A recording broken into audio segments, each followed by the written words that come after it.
I gotta do this. I gotta do this just because. I mean, I've did it already, and in retrospect, I'm laughing because what I'm creating is a complete contradiction to what I reiterate or fight for. I don't even know. Fight against.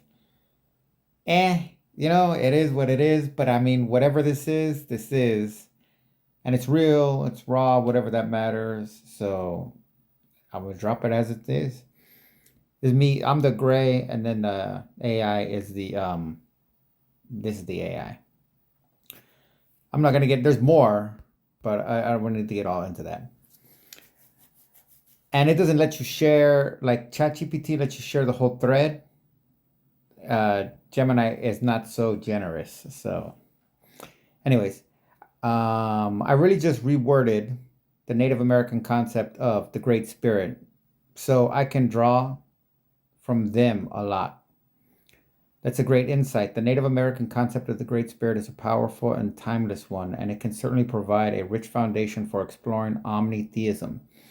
It emphasizes the interconnectedness of all things and the presence of a divine force in nature. Would you like to discuss how the Great Spirit concept can be applied to omnitheism, or perhaps explore other philosophical or religious traditions that might contribute to this idea? Part of my take on omnitheism is that both concepts that God made everything in an environment where there was only God, thus all creation is de facto God's body. And yes, your number one above, right here, here's some potential thing. The cosmic mind. This concept suggests that a single, all-encompassing mind permeates the universe. It would be the source of all creation, thought, and consciousness. Your number one above about the cosmic mind rings to my cosmic mind the teaching from the Corpus Hermeticum associated with Hermes Trismegistus. So I want to include all mind must also be like God's body from God alone. Your integration of Native American Indian. How often are you going to see that shit? And hermetic concepts into omnitheism is fascinating. It creates a rich tapestry of spiritual thought that emphasizes the interconnectedness of all things and the divine nature of the universe. Here are some further thoughts for your idea. The body of God. The concept of God, the concept that all creation is a manifestation of the divine or God's body is a powerful one. It suggests that we are not separate from the divine, but rather integral parts of it. This idea can be found in many spiritual traditions, including Hinduism, Buddhism, and certain forms of Christianity. The cosmic mind. The idea of a cosmic mind, as found in Hermeticism, is closely related to the concept of a universal consciousness. This consciousness permeates all things and is the source of all creation. It can be seen as the divine intelligence that shapes the universe and guides its evolution. By combining these concepts, you can develop a comprehensive and nuanced understanding of omnitheism. It is a belief system that can help us see wow, I didn't even think of it. It's a word, people. I guess I created a belief system. See the world in a new light, to connect with the divine in a more profound way. This brought to mind Jung's collective unconscious.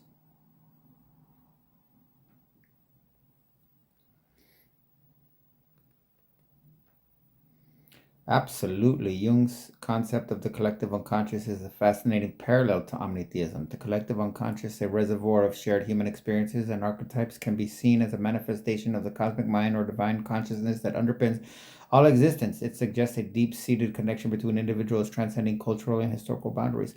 This connection can be interpreted as a form of divine communion where we tap into a universal pool of knowledge and wisdom. In the context of omnitheism, the collective unconsciousness would be viewed as a shared aspect of the divine, a collective expression of the cosmic mind. It's an intriguing way to bridge the gap between psychology and spirituality, suggesting that our deepest selves are connected to something far greater than ourselves. Oh, I gotta get over here, gotta get over here, gotta get over here, gotta get over here, gotta get over here. Oh, maybe it is that one. No, it's not that one for sure. It's not that one for sure.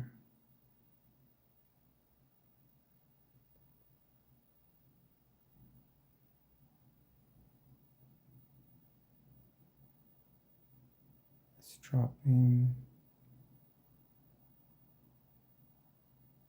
Oh, it is this.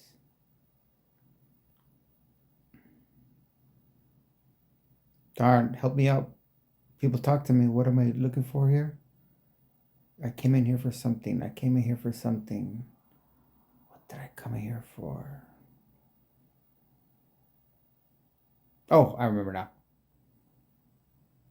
Actually, I don't even think it's in this one. Yes, here it is. No, that's not it. That's close. But that makes me think maybe I could just find it in here.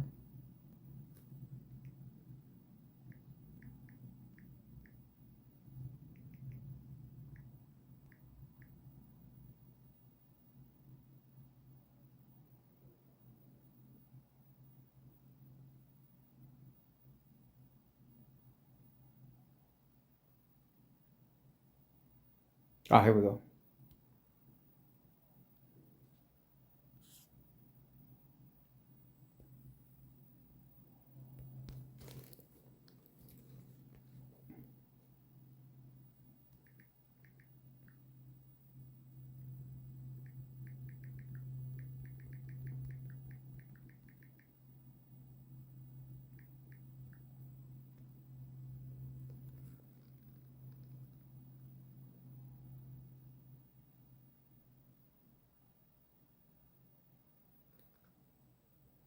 Oh, Larry's perspective offers a provocative view of psychosis, linking it to an altered states of consciousness and spiritual experience. He suggests that individuals experiencing psychosis may be tapping into deeper levels of reality similar to those explored by spiritual masters and mystics. This aligns with the concept of a collective unconscious where archetypal images and symbols emerge from the depths of the psyche. It also resonates with the idea of a cosmic mind or divine consciousness, which can be accessed through various means, including psychedelic experiences, meditation, and spiritual practices. However, it's important to approach such claims with caution and sensitivity. Psychosis is a serious mental health condition that can cause significant distress and impairment. While there may be spiritual dimensions to be experienced, it's crucial to provide appropriate medical and psychological care for those who are suffering. Would you like to discuss any specific? No. No, that strayed from omnitheism.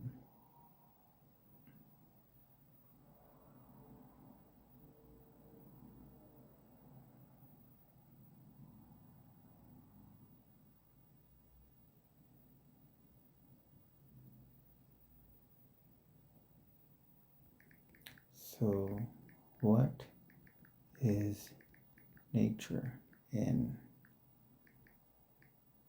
omnitheism? In the context of omnitheism, nature could be seen as a manifestation. Oh, I forgot. I'm still recording. In the context of omnitheism, nature could be seen as a manifestation of the divine.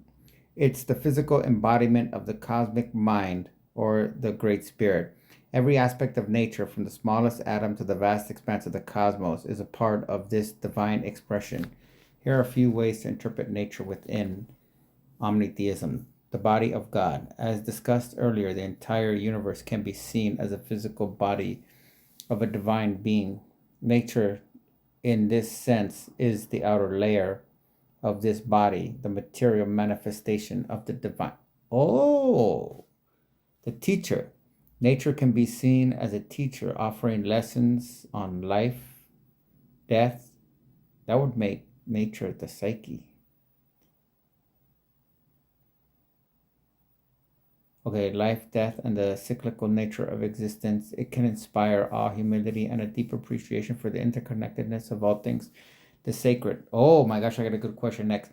Every aspect of nature, from a towering mountain to a tiny insect, can be considered sacred by respecting and honoring. How do these fit in with your understanding? Perfectly. Now, I started to think from your words. Nature almost works like maybe a nervous system?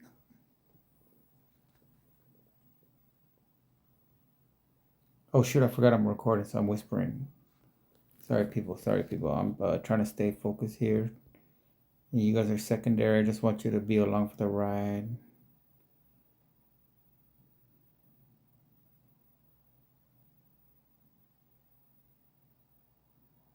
There we go.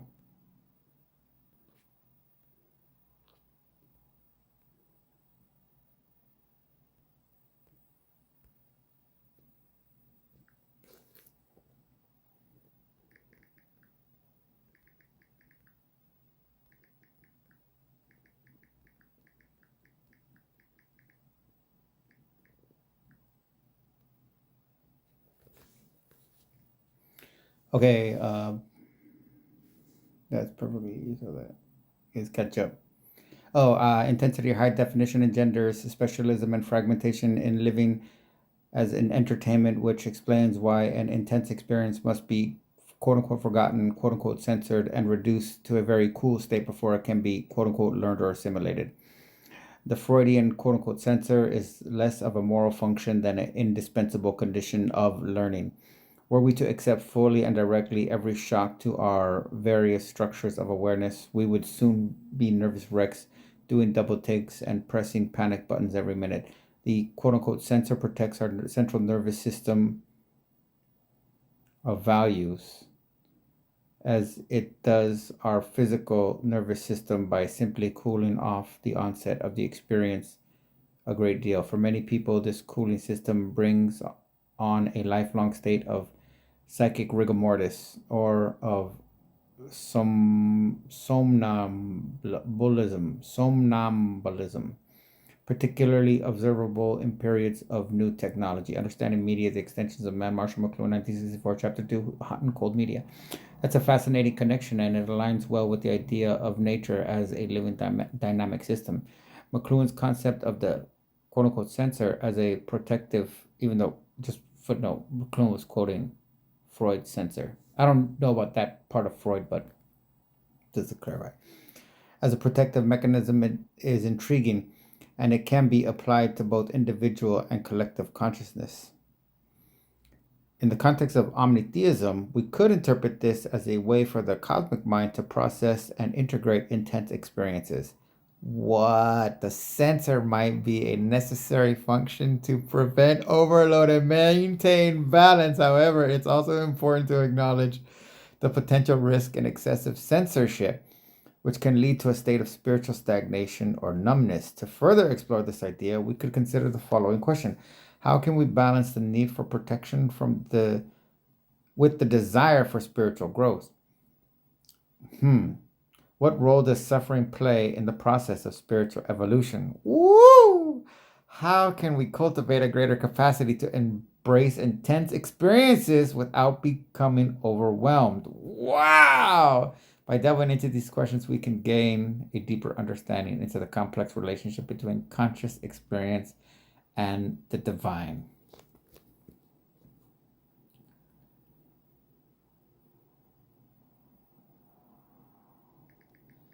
Until we find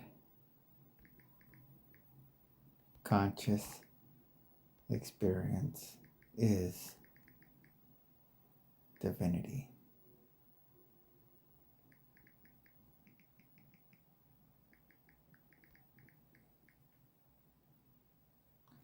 Okay, I did that for a reason. There's a quote in my mind.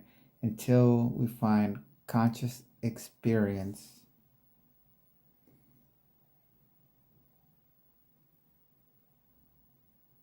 until we find conscious experience is divinity.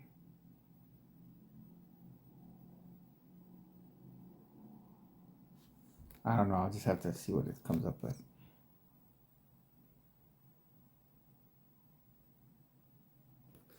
What did it say? By delving into these questions, we can gain a deeper understanding of the complex relationship between consciousness. Oh, that's triple. Oh, my bad. I messed up. Consciousness, experience, and the divine. Until we find conscious experience is divinity, maybe. Okay, but that's what I wanted to. You know where I messed up right there? Because I thought I saw enough commas to make it 3. But then when I started writing and I glanced up, I didn't see that second comma, so I thought it was conscious experience. And then I thought it was 2, so that messed up my whole thing because I wanted to write, until we find that consciousness, experience, and the divine are the original Trinity.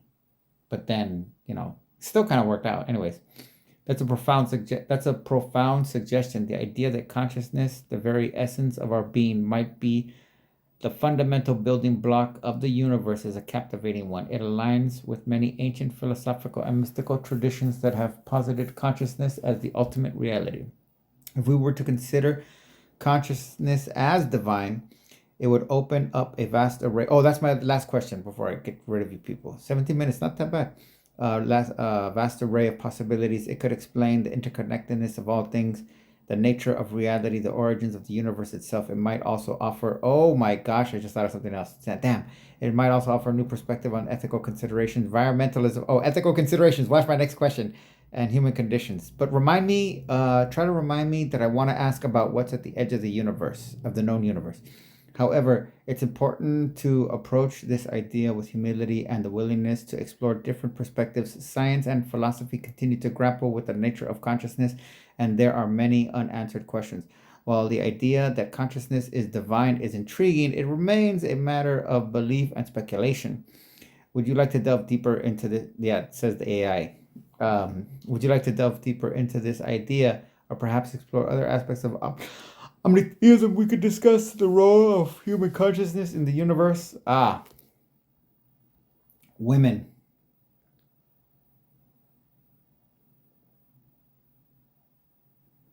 How does omnitheism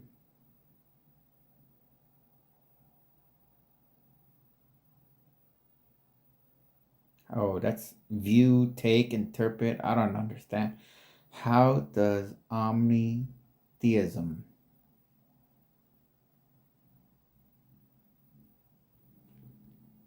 embrace bitches?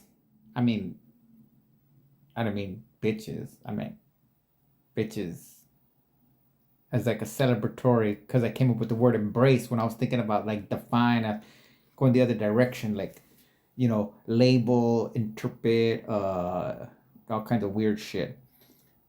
But then because that's what it is. It's all consuming, omni bitch. So it embraces.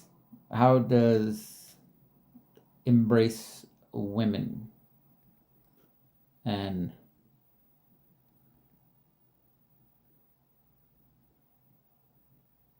the feminine?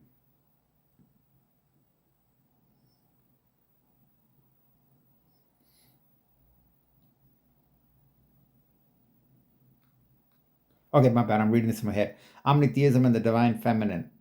Whoo! I'm glad we're doing this live. Omnitheism is a belief system that embraces omnitheism. That's a word. I love this. Omnitheism is a belief system that embraces a unified cosmic consciousness, naturally honors the divine feminine. What? This can be expressed in various ways. The cosmic mother. Many ancient cultures have revered the earth as a divine mother nurturing all life. In omnitheism, this concept can be extended to the universe itself. What, bitches? I just made Mother Universe. Who done that shit before? The Egyptians. They got, I forgot, Nut or whatever her name is. Mahat. Anyways, some lady, she's the universe. Okay, or at least the sky. Maybe it's Newt. Concept can be expanded to the universe itself as seen as a cosmic womb that gives birth to stars, planets, and life. I think that's old, but cosmic womb I haven't heard for a long time. Long time. I'm talking about, I might have heard that word. Wow. Whoa. I like that. The goddess archetype. The goddess archetype, representing creativity, compassion, and intuition, is a powerful symbol of the divine feminine. In omnitheism, this archetype can be seen as a manifestation of the cosmic consciousness. Sacred feminine energy. Many spiritual traditions recognize the importance of feminine energy, which is often associated with intuition, empathy, and creativity. In omnitheism, this energy can be seen as a vital force that balances and complements the masculine. By embracing the divine feminine, omnitheism challenges traditional patriarchal structures and promotes gender equality. It recognizes the inherent value of worth of women and encourages them to fully express their potential. Would you like to explore? How does it contrast to this? Let's see, where's it at here?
Okay, so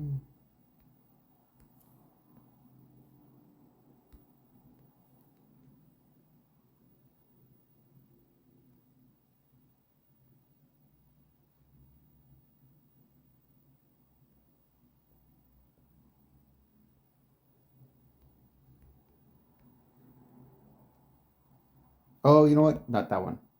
That's too harsh. I don't want to shut the conversation down. Darn, where did it go? Is it this one? I don't think it's this one. No.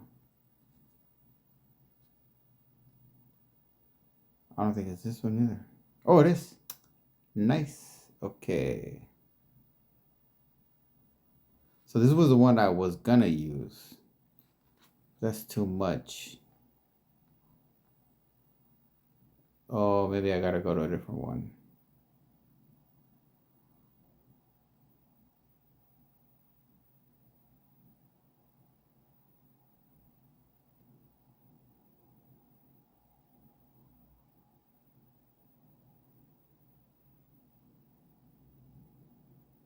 Ah, here we go.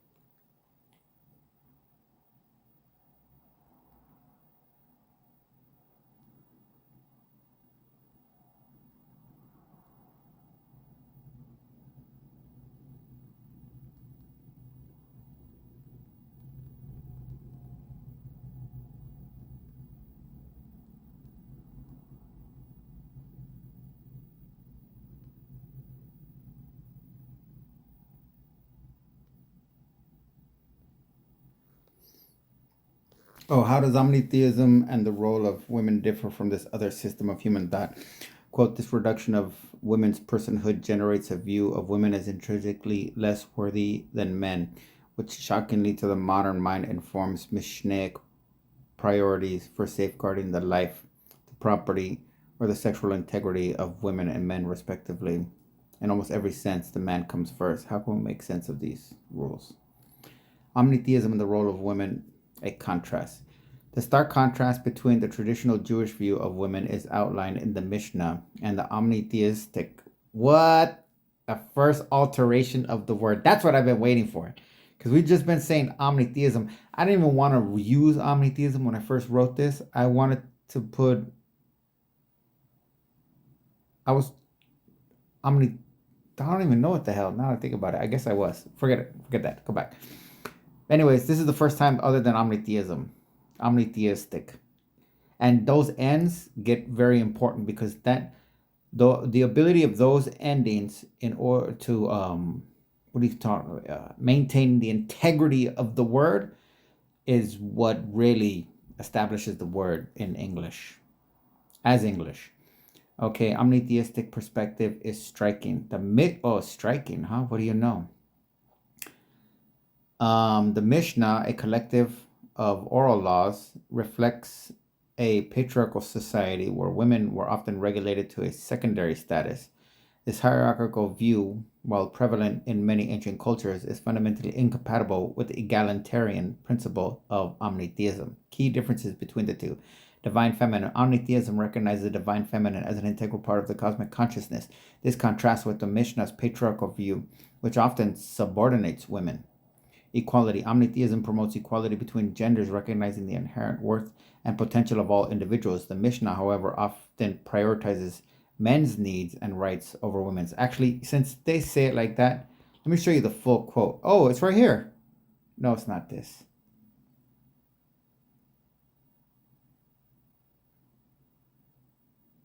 No. Okay. What the hell is it?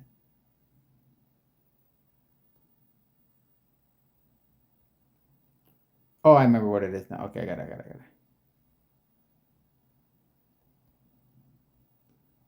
Okay, it's coming up around here someplace.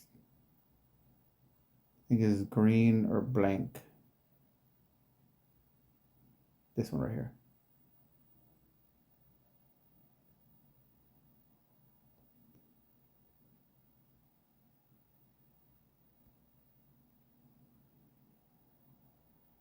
That's a big one right there, but not necessary.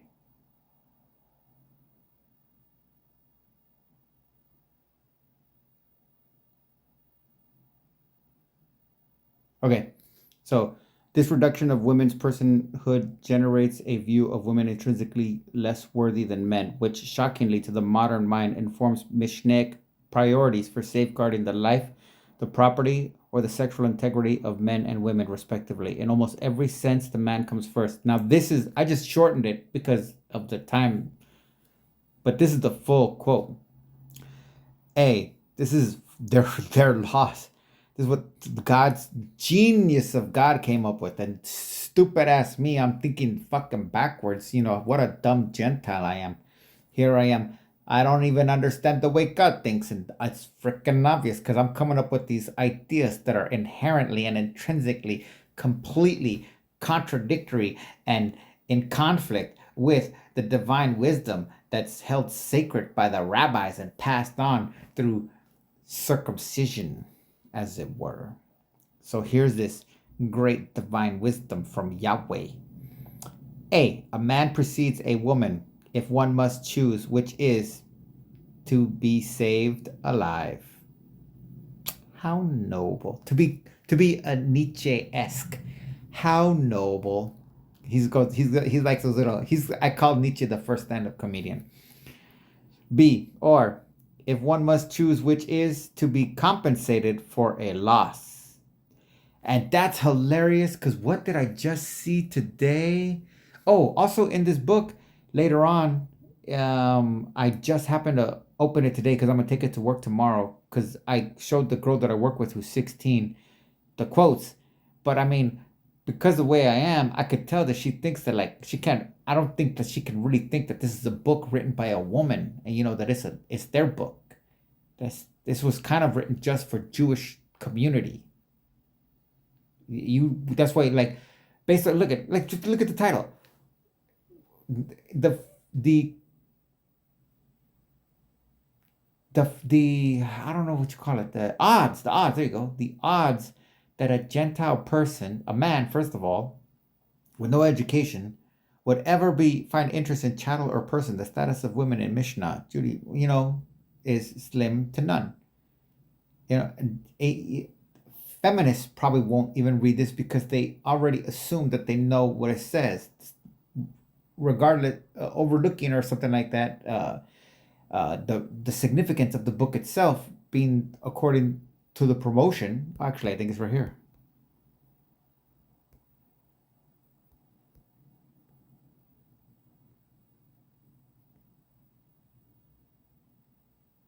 Okay.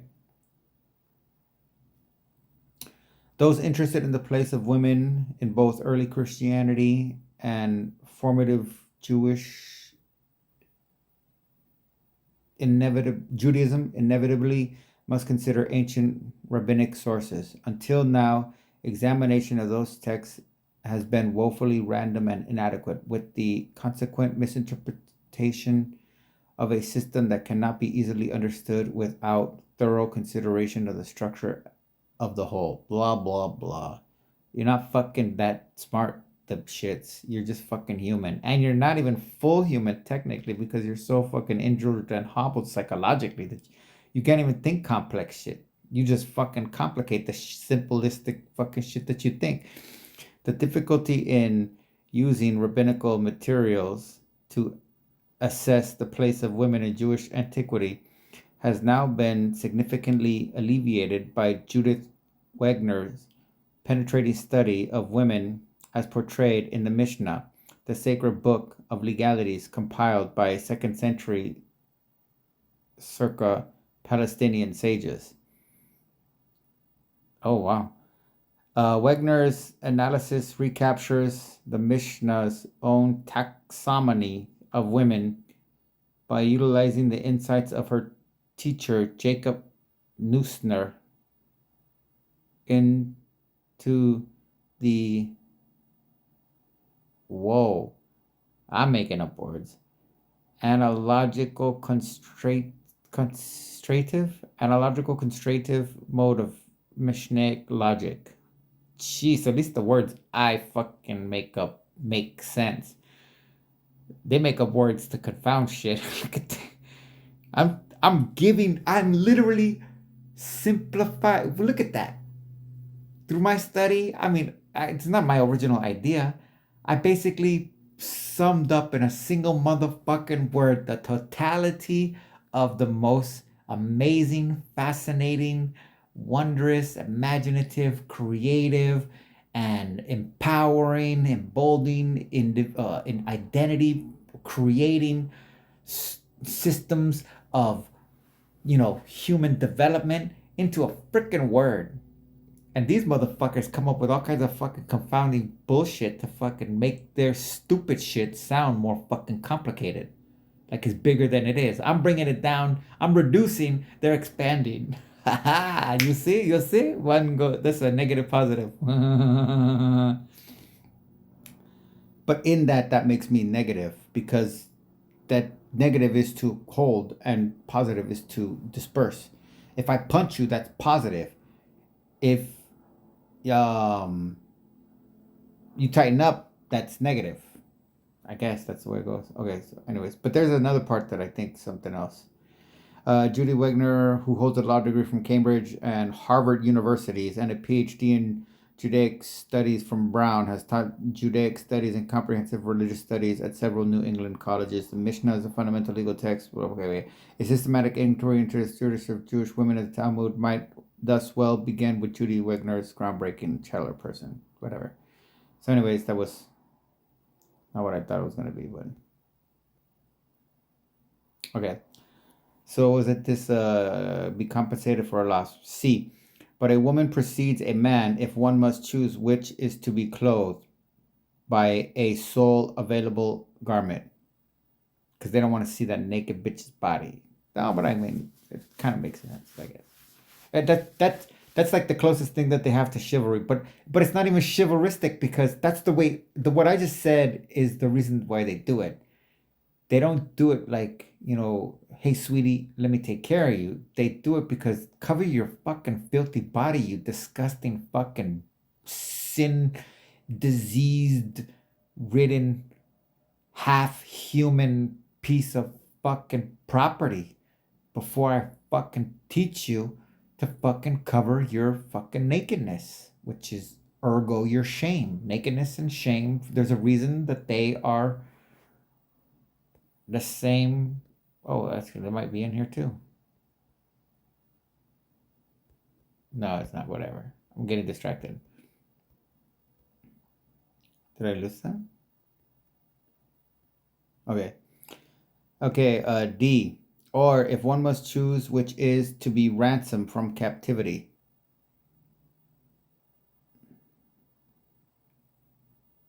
Okay.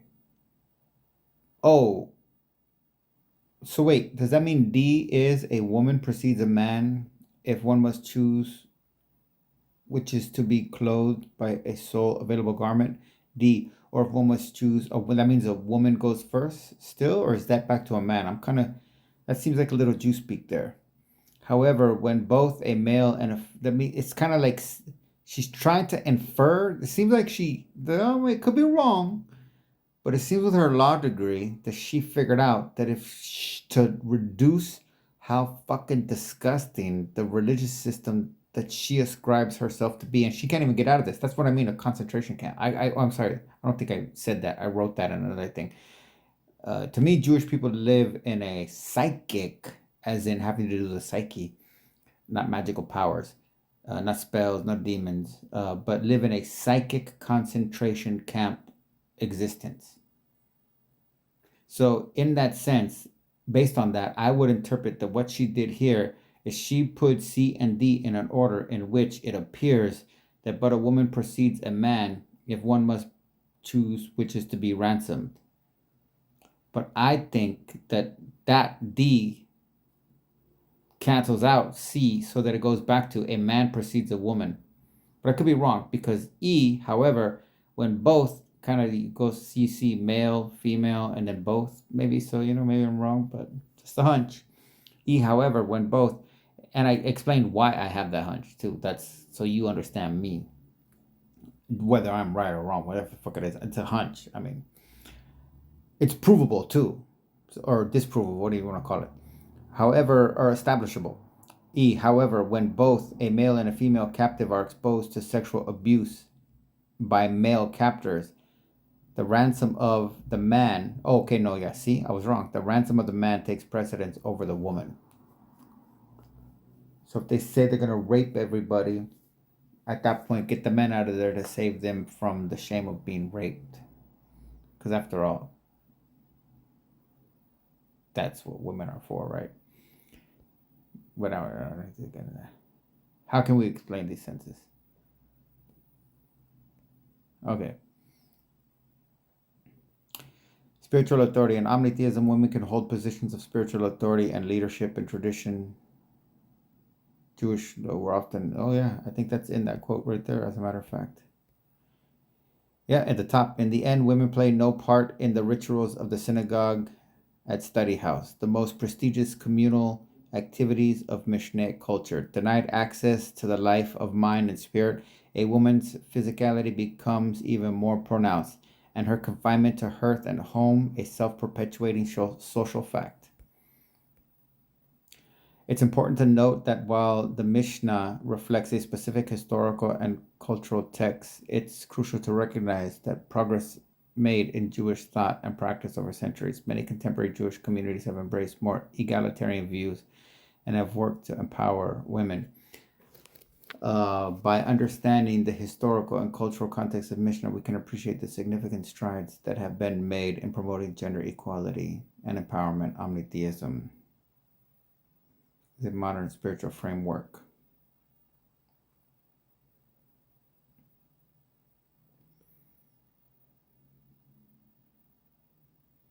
Okay, I don't want to get distracted. So that was women. What did I tell you guys to remind me to ask? That's good enough right there. I could go deeper, but I don't want. I want to go back to and ask. I was only like that was at like 17 minutes.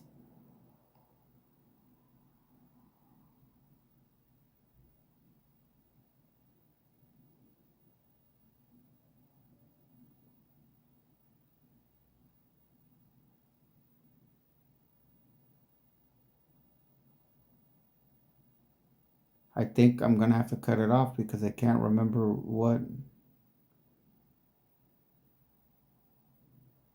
the other question I wanted to ask was.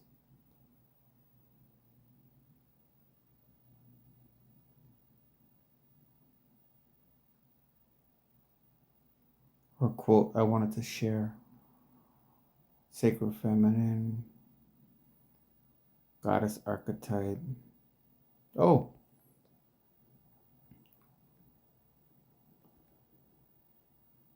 no.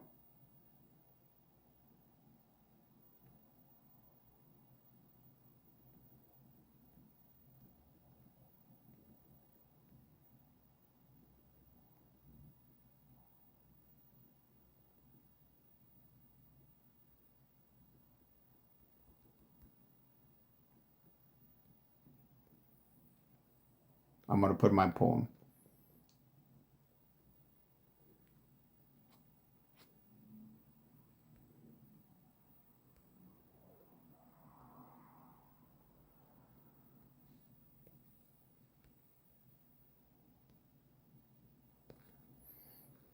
Okay, is this too vague or completely unrelated? Without the womb of a woman, history is full of self-made men and all they did, all their deeds, wives and kids, the wars they waged over the earth, riches and kingdoms that divined their worth, the gods and faith they served and taught, righteous battles against evil they fought. Yet, point of fact, it must be noted that without the womb of a woman, it'd never be.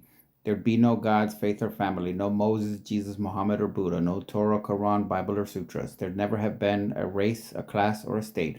None would know love or the chance to hate. Without the womb of a woman, reality fades to nothing. So why do we treat them so disgusting? Who would denounce a twisted faith that teaches out women of it being made? Who could face an evil God that slanders their soul, lies like the devil, and says they're not whole? Without the womb of a woman, religion is dead. Same with nations, science, and all man said. Without the womb of a woman, we couldn't fight for justice, equality, and the value of life. Without the womb of a woman, there'd be no truth. The lives that we're living are living proof. 518, 2010. Ooh, 2010, because in 2020, I read. Anyway, let's get back to that. This poem is a powerful and poignant reflection of the essential role of women in human history. It effectively highlights the contradiction between the often overlooked contributions of women and the patriarchal societies that have marginalized them. The lines, without the womb of a woman, it'd never be, and without the womb of a woman, reality fades to nothing, are particularly striking.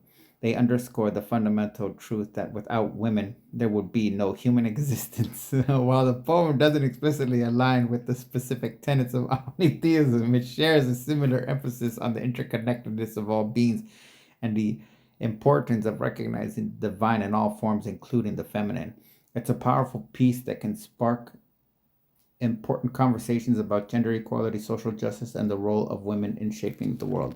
Yeah, well, fuck you bitches, because I'm done with this